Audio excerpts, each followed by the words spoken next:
Should the UK self-employed estate agency models employ people who are not estate agents? Today, I'm joined by Adam Day, who is the boss man of EXP, this one of the biggest, if not the biggest, self-employed estate agency models in the UK. Adam, EXP at the moment is famed for the fact is that it will only take on estate agents who have 2 years or more experience, whilst there are other models out there who will take anyone and train them to be self-employed estate agents. What are your thoughts on this matter? Talk to me.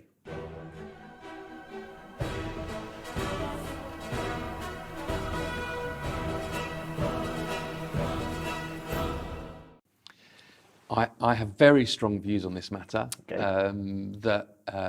For a number of reasons. I think that I remember in a previous role I was asked to just bring anybody into the business, and I saw from experience that those people who had never done estate agency before struggled. Other models that I've been watching and monitoring, I'm a bit of an estate agency geek. I love my numbers, I love my stats, I love looking at what people are doing and who's growing and who's not and all the rest of it. And there are other self-employed models who have allowed inexperienced or non-experienced agents to join, and they've never really captured the imagination of the estate agents in the UK. So when I was first approached... When you say capture the imagination, surely it's not the imagination of the estate agents that you have to, the imagination of them, it's whether they're bloody well successful or not. But that's what captures the imagination. You know, we had our... So I had that first... You know, I had that rule in place. It's not a rule, it's a guideline. It's not in our contract or anything, but it's certainly a guide. I'll rewind a little bit. I remember John Cook saying to me, we need to set people up for success, not set people up for failure.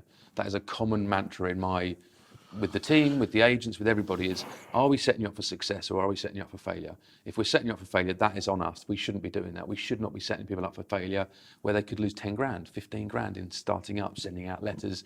You know, the problem is they can send letters out. I can get their phone to ring. What I can't get them to do is answer the phone correctly and be a good estate agent when they're on the phone to that person, when that phone call is actually made, or go and sit on the sofa in their living room and help that owner with their decision. I mean, what it is particularly interested in is the franchise models, which, if you think about it, are a form of self-employed estate agency. There's a lot more regulation, a lot more cost.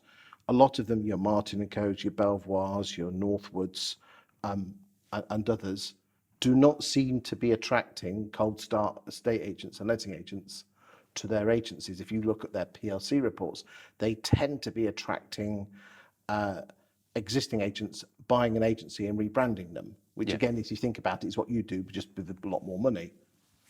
So do you think, therefore, they've got the same idea themselves? Probably. I've never seen anything specific about we will only take. No, they'll never put that on. No.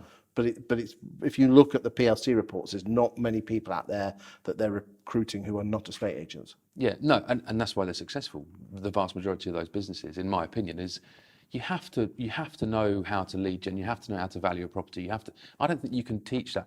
You know, when we were youngsters, and I don't know, I'm sure you were the same. But in '97, when I first started an estate agency, I spent a year in the office listening to conversations, understanding what a vendor was, exchange of contracts, down valuations, you know, all that kind of stuff.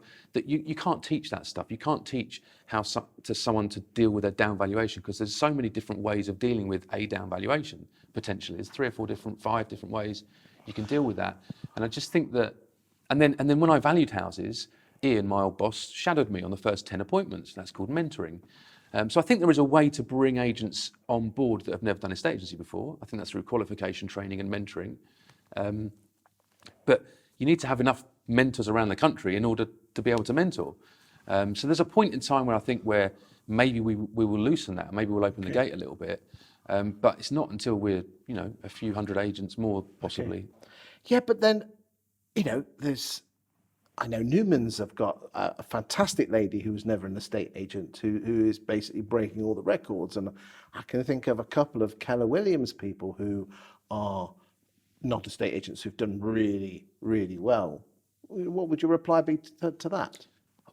It's a handful out of hundreds, in my opinion. You know, you look at, I've said this often to a few people. They try and get people to join who were good at, you know, hospitality or whatever. They were great at the hotel, checking them in. And Adam, can we get this player? Got real potential. And I always look at it, and you know, Mark Bentley is one of our agents. He's past president of the NAEA. he's a brilliant agent, absolutely, top class agent. I think I'd probably need 20 to 30 inexperienced agents to replace one Mark Bentley.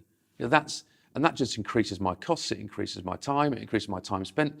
Also, in my opinion, it devalues the customer, doesn't win. How's the client going to win out from somebody who's been doing it for, or never done it before, or only trained with one of these models, in my opinion. Now look, you can't guarantee good agents with 2 years experience. I can't guarantee that, but I'm definitely giving ourselves a better chance and giving our agents a better chance of success. Again, if I was to allow inexperienced agents, how much time does Mark Bentley have to give that person? And then how much does that take away from his business? I can see no upside. I can see no upside at the moment for allowing inexperienced agents to join a model at all at the moment. Do you think it downvalues your model?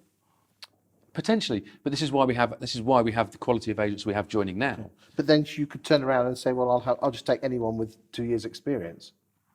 Yeah, which we do, and some fail clearly. But I mean, you do have plenty of people leaving you. You can see that by people, with a couple of hours. I can see you going through LinkedIn, someone joining, and then go back 12 months, they're not there anymore. Yeah. So existing agents still fail, don't they? Of course they do. Yeah. But I think my chances of success for an existing agent is about 70%. Is my rough estimation. Is that the model or the person that reasons why people fail? It's the person. Yeah, it's definitely. That's hard though, isn't it? I mean, there's going to be people here watching this who've been through your EXP model and said, "Well, they didn't look after me." But is their perception wrong about self-employed estate agencies? Some people aren't suited to self-employed estate agencies. Some people aren't suited to business ownership, which is what it is essentially. It's a bit like that thing of being promoted too far. Sometimes you are suited to being a branch manager, and that's fine. There's nothing wrong with that. I happen to think that we can help anyone be a self-employed estate agent as long as they follow that process and they don't have that ego and they realise they've got to send out all the letters and all the stuff that they've got to do. Is it as simple as following the process and being patient? Yeah. But there's plenty of people out there that have an ego or pride that won't demean themselves by stuffing envelopes or door knocking or that sort Absolutely, and so there'll be some inexperienced agents who are prepared to do that. Actually, probably ironically, more inexperienced agents who are prepared to do that. What they can't do is they can't answer that phone properly and they can't instill trust into the client because they've never done estate agency before. What would your message be to the people that want to be estate agents and run their own estate agency? Go and work for one of the corporates for 2 years. What, they've got no experience? Yeah. Well, I would say go and get your level 3 property mark qualification, technical award in residential sales. That gives you an idea of contracts and there's the law to put every offer forward and that kind of thing. There's loads of good training out there. As I say, we do training, but it's advanced estate agency training. It's not for new agents to join.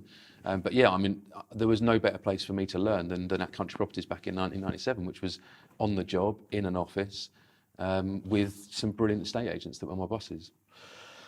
Thank you for your time today. I know there's going to be some estate agency models that don't agree with you. If you are the boss of one of those self-employed estate agency models and you've not sat on that Watkins sofa, then give me a shout. And who knows, you could be sat there next week to discuss your point of view. Thank you for your time today, Adam. Thanks a lot.